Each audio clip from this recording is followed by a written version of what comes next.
Shimallis Abdiisaa akka sangoota burree kaanii tokko qabatanii kaan dogoggorsanii waraana bilisummaa Oromoo waraana bilisummaa Oromooti malee zooniidhaan mootummaan tokkoon haasofsiisu. Yaamicha nagaa pirezidaantii mootummaa naannoo Oromiyaadhaa waboodhaaf dhiyeesse irratti deebisaa waboon kennedha. Akkasuma Shimallis Abdiisaa ibsa san keessattuu jiddu galeessaan hoggana kan jedhu fedhiin inni karaa nagahaatiif agarsiise gammachuudhaan simana jechuudhaan ibsa isaa keessatti tuqeeti ture jechuudha. Maqaa dhahuu baatullee jechuudha. Jiddu galeessi maal jedha akkasuma waboon kanarratti maal jedha ka jedhu meeqa tokko viidiyoo isaanii waliin dhageeffa. Akkasuma waan aktiivistiin isaanii waa'ee faannoo irratti akkasuma waa'ee waboo irratti illee kan isni jedhallee isin dhageeffachiisa afaan Amaaraatiin jechuudha. Maal garaagarummaan isaa maaliin gosa tokko ta'a ka jedhus waliin dhageeffanna jechuudha. Dabdu Abduu Moobaala Biraayiba gara deebiidhaan gara chaanaala kiyyaa dhuftan isiniin jedha. Oromiyaa yoom nagaa taati Oromoo yoom nagaa ta'a kan jedhu hawwii Oromoo hundaati jechuudha. Keessattuu waa'ee nageenyaatiin kan wal qabatu karaa wabootiin karaa mootummaa naannoo Oromiyaas haa ta'u akka federaalaatitti illee yoom dhageenyaan hawwii Oromoo hundaati jechuudha. Oromoon gartee hanga ilma daa'ima isaa camadee akka sangaatitti jechuudha. Karaa gubbatti bahee maaloo walitti dhukaasinaa isin jidduutti miidhamne jedhee halkanii guyyaa bu'aa jira. Gabbahee oorruu qotachuu dadhabee gabbahee magaalaa dhaqateetiin buna sooqitti bitachuu dadhabee amma miidhaan saba kanarratti deemaatiin jiru caal'ifamutu irra inumayyuu amma himamutu irra ajaa'iba ta'ee jechuudha. Jechuun bakka waan baramaa ta'ee jechuudha naannoo godinoota Oromiyaa hedduu keessatti jechuudha. Kanaan wal qabatee kaleessa ibsa pirezidaantii mootummaa naannoo Oromiyaa Shimallis Abdiisaa fuula feesbuuka isaa irratti barreesse waa'ee nageenyaatiin karri keenya kan nagahaa ammas banaadha ka jedhu jechuun namoonni hedduun yaamicha nagahaa kana waan gaariidha waan karaa nagahaatiin gartee wal qabatu Oromiyaadhaa fi nagahaa waan bareedaadha ka jedhu garuu wanni guddoon anaa fi ati illee kan nuti ilaaluu qabnu yaamichi kartee karaa nagahaatiin godhame kuni furmaata ni fidamoon fidu wanti kun waan dhugaati moo ajandaa siyaasaati moo kan jirudha kanarratti mee fakkeenyaaf deebisaa waboon kenne asirratti kan BBC dubbiseera. Gama keenyaan zooniin giddu galeessaa qobaatti mootummaa waliin haasa'u sin jiru waan jalqabe sin jiru zoonii giddu galeessaa kan hoogganu Jaal-Abdii Dhugaadha. Jaal-Abdii Dhugaan immoo waan kana qubayyuu hin qabu jechuudha. Waraanni bilisummaa Oromoo waraana bilisummaa Oromooti malee zooniidhaan mootummaan tokkoon haasofsiisutu hin jiru jechuudha. Shimallis Abdiisaa akka sangoota burree kaanii tokko qabatanii kaan dogoggorsanii fedha isaanii galmaan gahachuurraa darbee waa biraa hin qabanii jechuudha. Mootummaanumtuu bifa kanaan itti dhihaachuun akka gartee nagaa waaraa ka ta'e sadarkaadhuma Oromiyaa guutuu keessattuu sanaaf karoora akka hin qabne agarsiisa jechuudha. Qaama tokko ka gartee sababa naamusaan jaarmiyaa keessaa of baase sana waliin quunnamtii godheeni dhimma nagaa fi gaafa jedhu of gowwomsaa fi uummata gowwomsaa fi nama gowwomsaani namaa hin galu jechuudha. Kanaafuu mootummaan kan inni waliin haasa'aa jiru namoota jaarmiyaa keessaa sababa naamusaanii keessaa of baasan waliin malee waraana bilisummaa Oromoo waliin miti. Tole bosanyiin fa'aa maalirra jiru? Quba qabdu waraanni isaan ajajan yookaan isaan fudhatanii bahan jiraa waraana bilisummaa Oromoo irraa?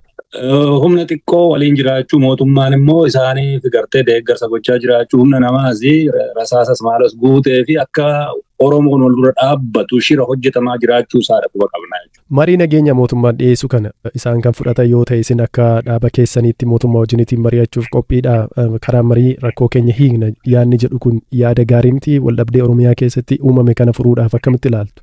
Dhugaa dubbachuudhaa fi rakkoon kamiyyuu taanaan karaa nagaa furmaata argachuun barbaachisaadha jechuudha. Karaa nagaa furmaata argatta gaafa jedhamu garuu jilbeeffattee haqa sabni kun qabu awwaaltee ta'uun ittiin jiru jechuudha. Haqa sabni kun qabu akkaataa rakkoon furamu akkaataa hawaasni kun walitti dhufee mirga mataasaa ofiisaatiin murteeffatu akkaataa qabeenyaa irratti abboomu sirna hundumaaf walqixa hojjetu lafa kaawwatee deemuudha malee abbaa tokko gooftaa ofirratti kaahee inni kaan immoo garba ta'ee jalatti jiraachuun ittiin jiru jechuudha. Kanaafidha waan yaada gartee abbaa Oboon waraanni bilisummaa Oromoo itti amanu marsaa lama sana keessatti dhiyeessine. Sirni kana fakkaatu tolfamuutti jira. Uummatatu siyaasa isaa keessaa qooda qabaachuutti jira. Paartiileen siyaasaa keessa qooda qabaachuudha qaban. Akkatti kana dura sin mootummaa ijaartan kunuyyuu dogoggora qaba. Kanatu lolatti nama geesse. Akkaataatti mirga dhala namaa qabdantu dogoggora qaba. Sirrii miti. Rakkoo kana furra jettanii kaa'addan yoo taate lolaan wanti furamuu hin jiru. Haqa uummata kanaaf deebisa kenna. Akkatti deebifamuu qabu tokko lama sadii jennee waan lafa keenya sana didanii jechuudha. Gama biraatiin filannoo lama dhiyeessanii ture marii nagaa kanaatiin mijachuu danda'a kan jedhanii isaan keessaa tokko warra karaa nagaa filatee waamicha nuni mootummaan taasise fudhatee fi kan ittiin jireenya isaanii gad dhaabbatan yookaan bu'uureffatan mootummaan deeggarsa hundaan ni taasisaa kan jedhu dhiyeessanii jiru. Gama biraatiin immoo kanneen ammayyuu akka ammati kaasaa jirtu kanatti garaagarummaa yaadaa dhimma siyaasaa irratti qaban akkuma jiranitti dhufanii mootummaan isaaniif tika barbaachisu yookaan eegumsa barbaachisu ni taasisaa achi gidduutti yaadaa wal falmuu dandeenyaa kan jedhus dhiyeessanii jiru. Tarii filannoon kun lamaan akkamitti ilaaltu isin mariidhaatiif haala mijataa uumuu danda'a? Namni nagaan filannee hin jiru seexana yoo taate malee ammoo nagaa dhabe qeessaa irratti inni gartee gaaffii mirgaa gaafannaan hiraarfame gidirfame ajjeefame kanaaf qawwee kaasee of ittisuudhaaf seene jechuudha. Of ittisuun qofa ammoo gahaa waan hin taaneef gartee nagahummaan isaa akka kabajamuu fi falmachuun dirqiidha taate jechuudha. Kanaaf namni bakka sana jiru dinagdee dhabeeti bakka sana jira miti jechuudha. Mirga dhabee bakka sana jira. Waan nagaa kaleessa sii hin kennine tika kaleessa sii hin goone gaaffii kaleessa gaafattee sii hin deebisne har'a eessaa fidanii tika nu gochuudhaaf deemu jechuudha. Maal dhaqqabsii jaalbattee urgeessaa maal goonaan ajjeefame. Ilmaan Oromoo gartee mana hidhaa keessatti gidirfamaa jiranii maal goonaanidha bakka sana jiru. KFO fi ABO'n ka biyya keessaa siyaasa gaggeessina jedhanii 2018 kan KFO bara dheeraadhayyuu achi jiranii maaltu irra gahe waajjira tokko qabu. Isaaniif maaf sanan goone. Gam tokkoon rakkoon Oromiyaa keessatti namni ajjeefamuun sababa kan ta'e qawwee dhukaafamuun sababa kan ta'e waraanni keessan waan bosona jiruufidha. Osoo isaan gara qabsoo nagaatti deebi'anii jiraatanii karaa nagaadha qabsaa'u ta'e Oromiyaa keessatti sagaleen dhukaasaa hin dhaga'amu kan jedhu mootummaan hin kaasa. Kan biraatiin immoo Ministeera Muummee Abiy Ahmed qawweedhaan aangoo qabachuun akka hin danda'amne irra deddeebiin dubbatanii karaa nagaatti qaamni dhufe filannoo irratti hirmaatee aangoo qabachuu danda'a kan jedhu kaasu. Kana lamaan siniif liqinfamuu akkamitti ilaaltu? Sirna ittiin uummanni dhimma isaa irratti murteeffatutu hin jiru.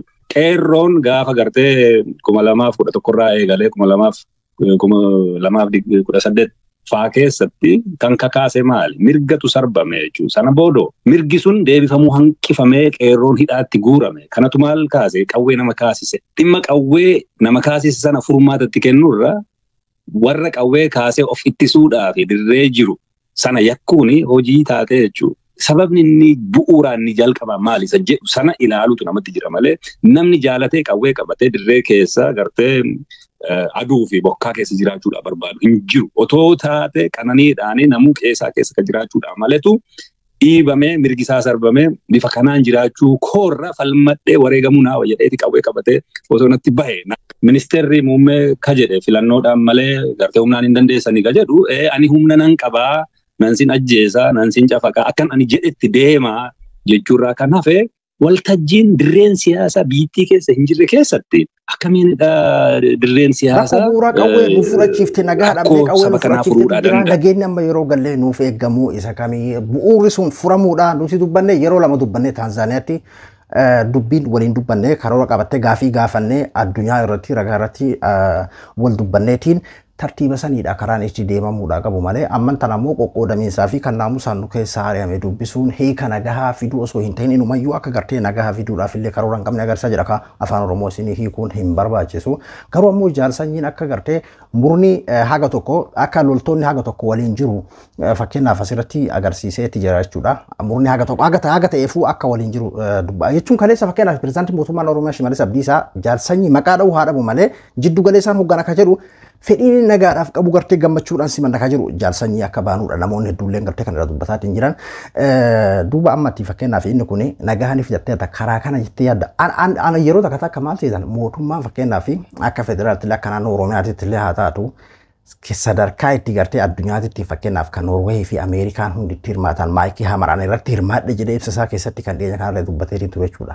Waan sana osoo itti yaadiin eegalee fakkaatan gaafa jaalamarroo fakkeenyaaf bosona dhaqanii bosona irraa fuudhanii Taanzaaniyaa geessan san osoo itti yaadiin waan eegalan natti fakkaata.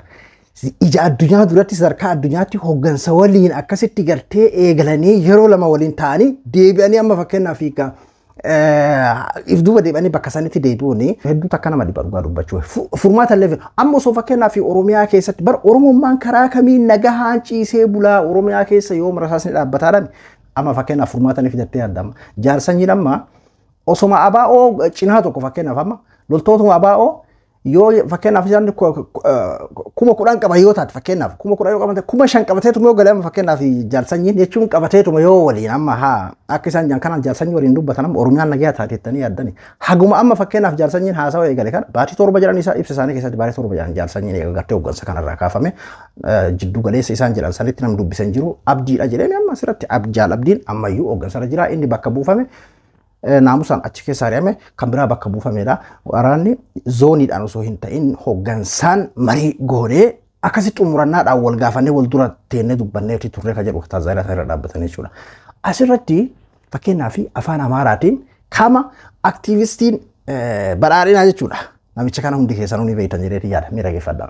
Shani አሁን ላይ ሽፍታ ቢሆንም በአደረጃጀት ደረጃ ከፋኖ ሳይሻል አይቀርም ብለዋል። ቢያንስ ለድርድር የሚሆን አገናኝ ቡድን ነበራቸው። ፋኖ ሜዳ ላይ ተበተነ ቆሎ ነው አንዱ ስትይዘው አንዱ ምናምን ነው። ነምች kana qabataman beeku baanu leeka aktivistii mootummaati jedhamee dubbatamu. Jechuun kawarraati shan jedhan kawarraa yoo ta'eyyuu fakkeenyaaf yeroo waa'ee faannoo dubbatu amman tana shaneen yoo shiftaa ta'eyyuu hooggansa qabaa osoma gartee bu'uura waliin mari'anna waliin gartee araara buufna yoo osoo jedhame hooggansa qabaa hooggansa waliin dubbatan qabaa hooggansa ni waliin dubbatu shaneen shiftaallee ta'uu qaama wal qunnamsiisu qaama gartee karaa araatiif haala mijjeessuudha waan mijaahuu danda'uudha faannoon garuu callee facaateedha yookiin immoo akaayyee facaatee kam qaba yoo kartoona waliin dubbatte kantu waan biraa jira yoo kana dubbatte kantu kaan waliin jira amma inni torban kana keessa kan hin dubbatte waa'ee faannoo irratti kan dubbatte bar faannoommaan gartee facaatuun amma naannoo Amaaraatu nu beeke naannoo Amaaraa keessatti hedduu takka humna guddaadhaan socho'aa jiran jechuun isaan murna adda addaallee haa taatu jechuudha. Hooggansa qaba nama waliin dubbatan qabaa tartiiba qabaa jechaa jira. Yoo dhuguma Oromiyaa keessa nagaa buusuu barbaadan karama eegalan saniin xumuruudhaan mire amma fakkeenyaaf jaalsanyii miti hooggansummaan biraallee itti dabalame mee fakkeenyaaf furmaata akkamii fidama Oromiyaa keessatti. Kanaafuu deebisaa gartee fakkeenyaaf waboon kennee isa kana fakkaata.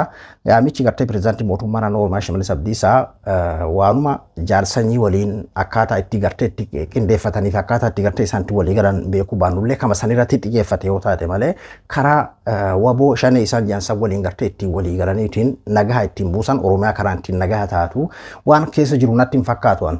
Kanaafuyyuu nuti Oromiyaan yoom nagaa taati Oromoon yoom nagaa argataa yoom karaa nagahaatiin walii galanii dubbatanii akkaatuma itti jalqaba eegalan kama Taanzaaniyaa san eegganna jechuudha Oromiyaan karaa ittiin nagaa taatu. Adabdu Abduu Moobaala biraa hanga qophii biraatii waliin deebinutti nagaan naa tura.